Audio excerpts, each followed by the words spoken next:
Saúde em Dia. E a participação da médica nutróloga, doutora Alice Amaral. Tudo bem, doutora? Bom dia, Marcelo. É um prazer muito grande estar aqui mais uma vez conversando com você e com os nossos ouvintes da Rádio CBN. Prazer é nosso sempre. Próximo dia 4 de fevereiro, sábado que vem, vai ser lembrado o Dia Mundial do Câncer. E não é novidade para ninguém, a gente sempre ouve falar isso, que uma alimentação saudável, uma alimentação adequada, evitaria muitos tipos de câncer que o ser humano acaba contraindo.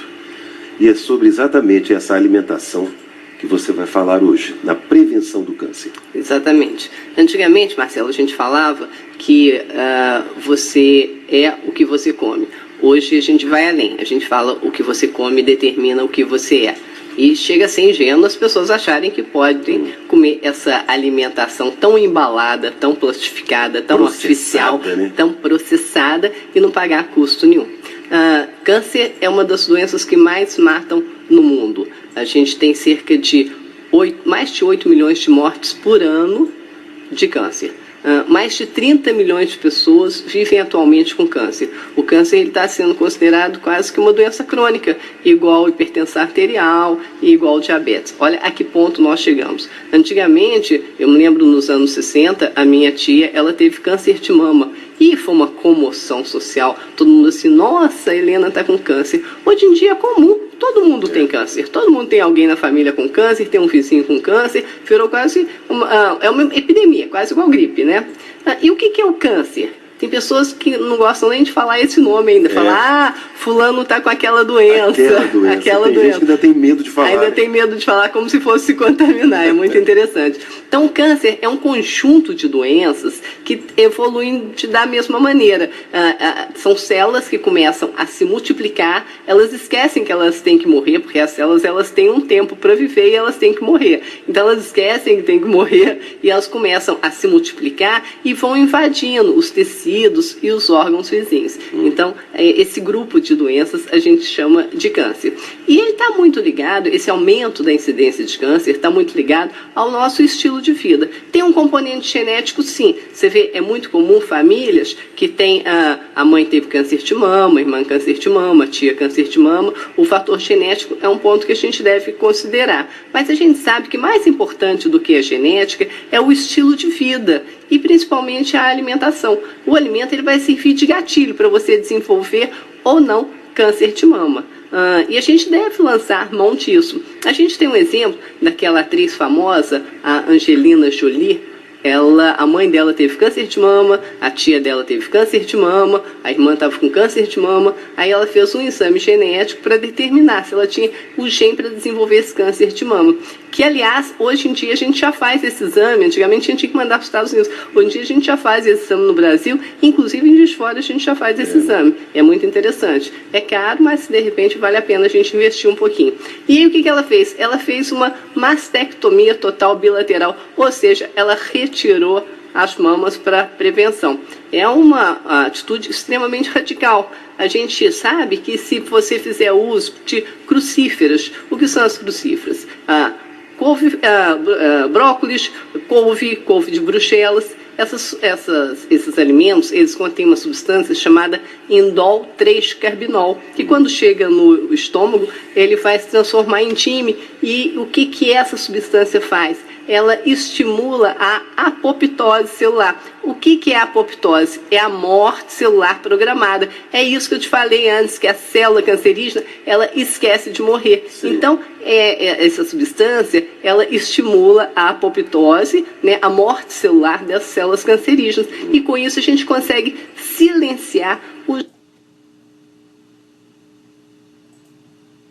genes do câncer, digamos assim. Então, a alimentação, ela tanto pode ser benéfica, silenciando esses genes, como ela pode servir de gatilho e você desenvolver câncer em virtude de uma alimentação irregular.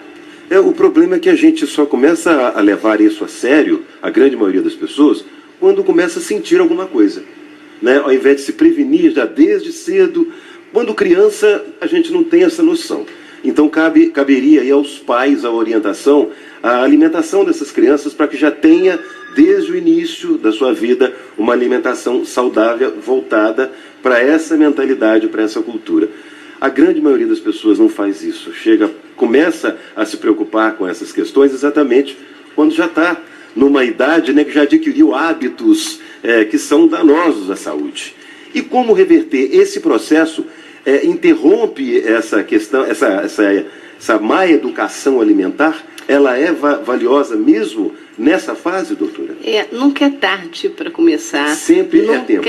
Sempre é tempo, né? A gente não pode mudar o que passou, mas... Isso é uma realidade, né? É uma né? realidade. O que já está feito, está feito. Eu não tenho como mudar, mas eu tenho como buscar melhorar daqui para frente. O que você falou é muito sério. A alimentação é uma responsabilidade não só dos pais, é uma responsabilidade de toda a comunidade.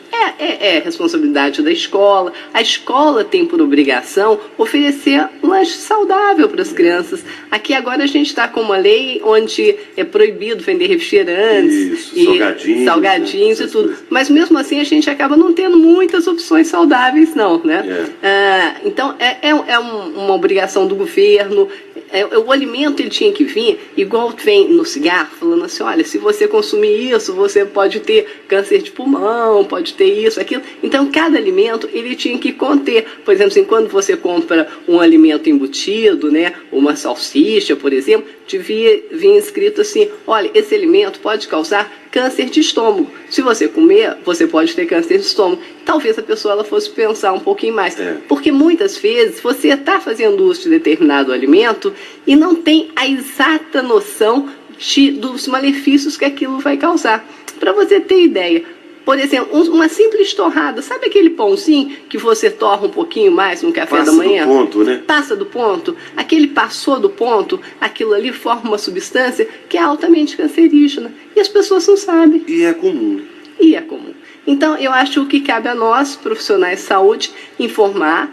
E, mais importante também, eu acho que os meios de comunicação, as mídias, eu nunca vi nenhum anúncio falando assim, olha, come uma maçã ela é rica em fibras, ela vai te trazer benefícios, né? A gente vê muitos anúncios e oferecendo, né, essas comidas industrializadas, esses fast foods, esses alimentos que a gente fala assim que são calorias vazias, que não vão te nutrir em nada. Então é momento da gente rever, e eu acho que até a nível governamental, ter leis mais rígidas, porque as crianças elas acabam sendo muito bombardeadas com essa mídia. Então quando elas vão no supermercado com os pais, ela viu, né, anunciando aquele biscoitinho, aquele salgadinho, aquele suco que parece ser muito saudável e acaba forçando os pais.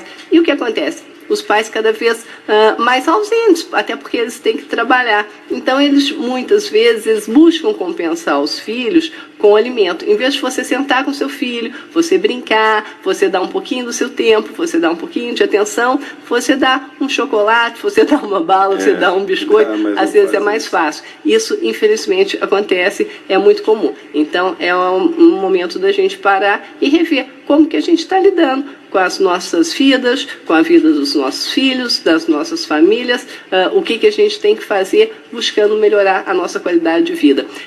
Qual é a época? Qualquer época, sempre é tempo da gente fazer um novo fim, né? Sim, já que não podemos, né, mudar de uma forma ou de outra, vamos fazer diferente, né? Você não enumerou aqui alguns dados, infelizmente a gente não tem tempo de falar de todos eles, mas alguns, você já falou de alguns que são cancerígenos, né? Alguns alimentos, como essa torradinha que muita gente não percebe, né? Alimentos defumados, né? Impregnados de alcatrão, de fumaça, enfim. Exatamente. Preservados em sal. É verdade. Isso tudo tem que ser evitado. Aí você coloca aqui, eu prefiro falar dos anticancerígenos, que são mais, para ficar mais na mente das pessoas. Açafrão e cúrcuma. É a cúrcuma, né? É a cúrcuma. Você sabe que a Índia é um dos países onde tem uma menor incidência de câncer, exatamente porque eles abusam da cúrcuma nos alimentos. É muito interessante. Azeite é muito bom da gente. O extra virgem, né? Lembrando sempre que o azeite ele tem que ser extra virgem, ele tem que vir em embalagem de vidro, esse vidro tem que ser escuro e ele tem que ter uma acidez bem baixa. Quanto mais baixa a acidez, melhor a qualidade da oliva, da azeitona. Então o ideal é que tenha um pH abaixo de 0,3. E ao contrário do vinho, né? Costumo sempre falar isso também, quanto mais novo, melhor. Eles falam que o vinho, quanto mais velho, melhor. Que, na verdade, isso também é uma balela, né? Mas o azeite, quanto mais novo, melhor. Mas o vinho também ele é muito interessante de ser usado. Lembrando sempre que vinho tinto, seco e de boa qualidade. Sem dúvida. Aí você fala também do chocolate, o cacau, né? Que também é um alimento excelente, né? Aí, cacau, sempre chocolate acima de 70%. Lembrando que o chocolate branco não tem cacau, tá? Então, é o chocolate amargo acima de 70% de cacau. Ele previne alguns tipos de câncer, inclusive câncer de intestino. É muito bom de ser usado. Esses alimentos, essa relação está no seu blog? Sim, nós publicamos hoje, nós temos um blog no jornal Tribuna de Minas Online, então toda essa lista, quem quiser ver, está lá. E na semana passada, nós colocamos também os 8 mandamentos para prevenir câncer, que eu gostaria de repetir. Vamos lá. Então, primeiro, tenha uma alimentação equilibrada. Segundo, pratique atividade física regularmente. Terceiro, mantenha o peso saudável. Nós sabemos que a obesidade é fator desencadeador de câncer. 4. Proteja-se das irradiações. 5. Evite o abuso de bebidas alcoólicas. 6. Não fume.